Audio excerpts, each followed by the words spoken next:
This is how you blitz through the first sea, and this is how you become 10 times better at PvP. These are some crazy Blox fruits mistakes that you must not make. And starting off, the very first mistake that I got is people choosing the wrong fruit. And this is one of the biggest problems in Blox fruits. Not every fruit in the game is good for PvP or grinding in specific. Fruits that are good at both are never the best in one particular niche. So if you pick a fruit that's amazing for PvP, then that usually means it's not that great for grinding. And that also works vice versa. So if you pick a fruit that's amazing at grinding, it usually will not be that crazy for PvP. Take a fruit like the magma fruit. Extremely amazing for grinding, and it's one of the best fruits in the whole game. It's honestly like a top 3 for grinding out of every fruit in the whole game. But if you compare it to every other PvP fruit, I wouldn't even say it's in like the top 10. So before you choose a fruit, I recommend doing some research on fruits in the game so you choose the fruit that's correct for you. And I recommend choosing a fruit that's good for grinding. So if you get your hands on something like the butter fruit or the magma fruit super early, then I recommend sticking to that, even though they might not be insane for PvP. Moving on, the next mistake that people make is not using an auto clicker. And you might be asking yourself, wait, aren't auto clickers bannable? Well, they're actually not bannable, and Blox fruits completely allows them. The only thing Blox fruits really bans you for is using blatant cheats, like ones that let you teleport across the map and just farm enemies super fast. That stuff is just way too overpowered, and it's literally just hacking. Auto clickers aren't really hacking, you're just kind of clicking your mouse when you're not really at your computer. You could be asleep and leave an auto clicker on, and you could gain levels pretty fast. And one method is by standing on the spawn point of an enemy using a low gear fruit so they won't be able to hit you, and just leaving an auto clicker overnight. Then you get a good amount of XP when you wake up. Not as much as you would get with the quest, but it's obviously better than nothing. The next mistake I see a lot of Blox fruit players making is wasting belly fragments of Robux. If you have a limited amount of Robux, then I recommend buying 2 very specific game passes, and that's the double money game pass and the double mastery game pass. I know you initially might want to buy the Blox fruit notifier, and I also used to think that was a good idea, but the reason you don't want to do that is because it's completely random. Even if you do have the notifier, the fruit that spawns in is not always going to be the best one. But if you buy double mastery and double money, then you know exactly what you're getting in return, and there's going to be absolutely no waste. You're going to master your weapons twice as fast, and you're going to gain belly twice the speed. And avoid spending fragments for things like race rerolls, resetting your stats super often, and just other useless things. Your race shouldn't matter too much at the start of the game. I only recommend caring about your race when you get to maybe the 3rd sea, because it doesn't really help you that much when it comes to grinding. And also avoid spinning at the Blox fruit gacha. It's only a good thing to do if you're not saving up for something else or you have a lot of belly. Because just like the Blox fruit's notified game pass, you don't know what fruit you're getting. So if you just get a bunch of trash fruits in a row, then it's just the biggest waste of belly ever. The next mistake that I see Blox fruits players make is not using fighting styles, and you'll be surprised how many people in the first sea actually make this mistake, and it's one of the most critical mistakes from the whole game. I've seen a lot of people just stick to fruits and swords, and honestly that's not the best way to play the game. The reason you want to get fighting styles is because no matter what type of build you're using, 90% of builds have stat points added to their melee, because that's actually what increases your energy. You can't really get a good stat build without using that. That means fighting styles is literally a Blox fruit's essential, because they go with literally any build. And if you're in the first sea, the fighting style that I recommend you get is water kung fu. You can get it at Fishman Island in this spot right here. And the reason you want to get this is because it has no delay between its M1 attacks, which makes it the best fighting style for grinding, in the first sea at least. When you get to the second sea, you can upgrade it to something called Sharkman Karate, which is the best in the whole game for grinding. But when it comes to things like PvP, you obviously got some other choices. Electric Claw, Superhuman, and Godhuman are some really good options, but they do take a lot of time to get. But if you're just focusing on grinding, then I recommend Water Kung Fu or Sharkman Karate. Moving on, the next mistake that I see people making is ignoring their quest. And this is such a rookie mistake, and it's one that I made at the start of the game. Because the majority of the XP that you get when you're leveling up actually comes from the quest. It actually does not come from the NPCs that you killed. You will notice that you do get XP, but it's nothing compared to how much you get from completing the quest. I mean, just look at this difference. This is how much I get for killing the NPC, and this is how much I get from the quest.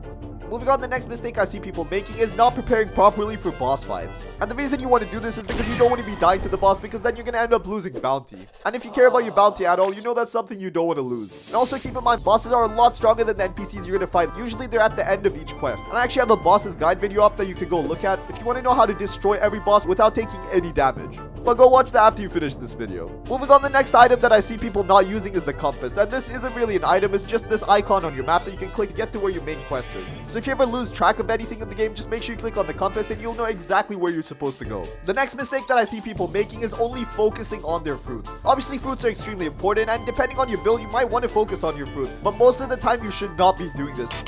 And the reason for that is if you put all your stat points into your fruit, then your defense is going to be really low. You're going to end up getting one-tapped by your enemy.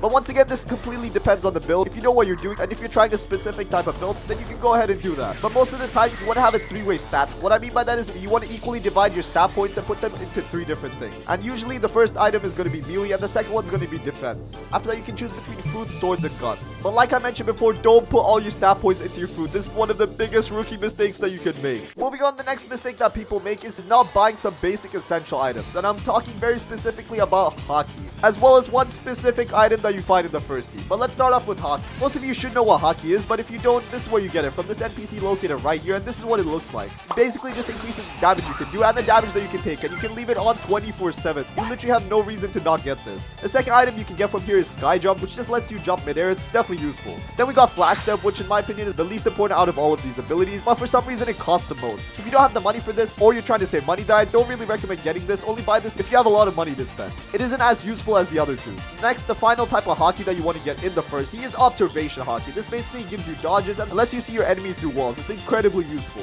And those are all the items I recommend getting in the first seed before you move to the second seed. Next mistake I see people making is PvPing when you're in the first seed and the second seed. You literally have no reason to do this. You should be focused on getting up to max level. Even if you're in the third seed and you're not max level and you're PvP, what the heck are you doing? Focus on getting to max level, then you can do all the PvP that you want. Because at the end of the day, if you grind, then you can actually level up way faster, which in turn is going to help you get a butt ton of belly. And once you reach max level, you'll be able to buy all the stuff that you want instantly. And keep in mind, the higher the level you are, the more damage and defense that you have. So if you get to max level and start PvP, you're going to have a way better chance than you would if you're like in the first seed or the second seed. Unless you're some PvP expert.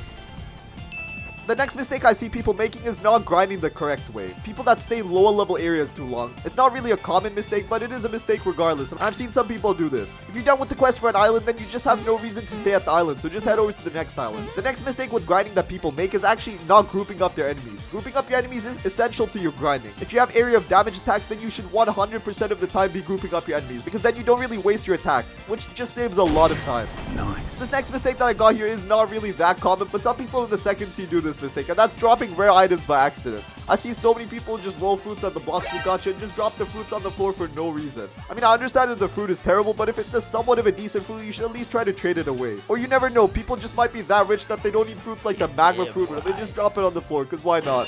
This next mistake that I got here isn't really that common, and it honestly depends on your ping. Some people have network problems and actually fails to save their game.